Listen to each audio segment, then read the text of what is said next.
Hello everyone, I am Pecha Kucha and my student number is 158. I'm from 2023. This is my analysis of intercultural communication from Rush Hour Film, and this is for my final exam, Global Intercultural Communication. There are 7 important key points in here.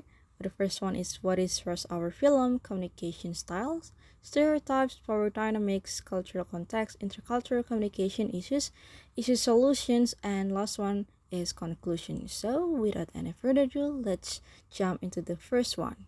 So basically, the Rush Hour film series starring from Jackie Chan as the Chief Inspector Lee from Hong Kong and Chris Tucker as Detective Carter from Los Angeles. So this is provide a rich example of intercultural communications, and this film is starting from 1998 and 2007. In here, Inspector Lee is a high context culture, which means his speech is formal and restrained, reflecting collectivist cultural norms. Meanwhile, the detective Carter is from a low context. His speech reflects an individualistic and expressive culture. Lee's nonverbal communication includes like subtle gestures and body language, but it is consistent. Meanwhile, Carter uses dramatic facial expressions, and this contrast creates a humor, but also a miscommunication, such as the when Carter misreads Lee's reserved demeanor as disinterest or passivity. Moving on to the stereotype, Asian stereotype, which carried by the Lee. Lee is portrayed as the quiet, disciplined material, and it is a common stereotype of East Asian men. His character is also depicted as overly obedient to authority, emphasizing a collectivist mindset. While the African and American stereotypes that carried by Carter, Carter's charm and humor make him an engaging character. This portrayal can inadvertently perpetuate narrow views of African and American men as being defined by their entertainment value rather than the deeper qualities like emotional depth or intellectual capability. Carter's identity as an independent and assertive American reflects low power distance and individualism. Meanwhile, Lee embodies the values of a disciplined and duty-bound Hong Kong police officer that emphasizing honor, respect, and loyalty. This reflect on Haftidi's dimension of high power distance. As their partnership evolves, Lee adopts a more relaxed and expressive behavior, moving closer to Carter's informal and spontaneous style. Additionally, Carter begins to value teamwork and discipline.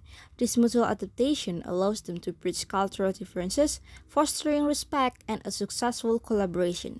Lee's limited English proficiency creates initial challenges in his partnership with Carter, as his silence and reserved nature are misinterpreted as incompetence.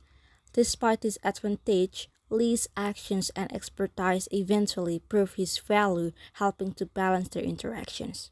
Carter's initial overconfidence creates tension and conflicts in their interactions, while Lee's passion allows him to navigate these challenges calmly. Lee's consistent competence gradually earns Carter's trust and respect. Their evolving dynamic shows how power imbalances can be mitigated through understanding and mutual growth. The story shifts to Hong Kong. Carter struggles to adapt to collectivist and hierarchical culture, often clashing with its emphasis on tradition, respect, and group harmony. The language barrier further isolates him, leaving him reliant on Lee for communication and navigation.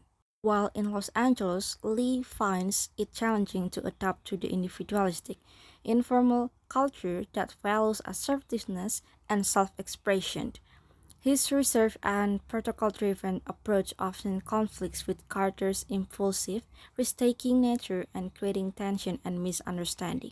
In the early stages of their partnership, Carter often misinterprets Lee's silence or slow verbal responses as a sign of incompetence or lack of intelligence, rather than recognizing it as a language barrier.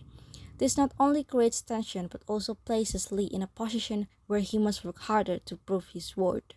Here, for example, when Carter wants to ask about their name of other characters, who are you? But the name is the you.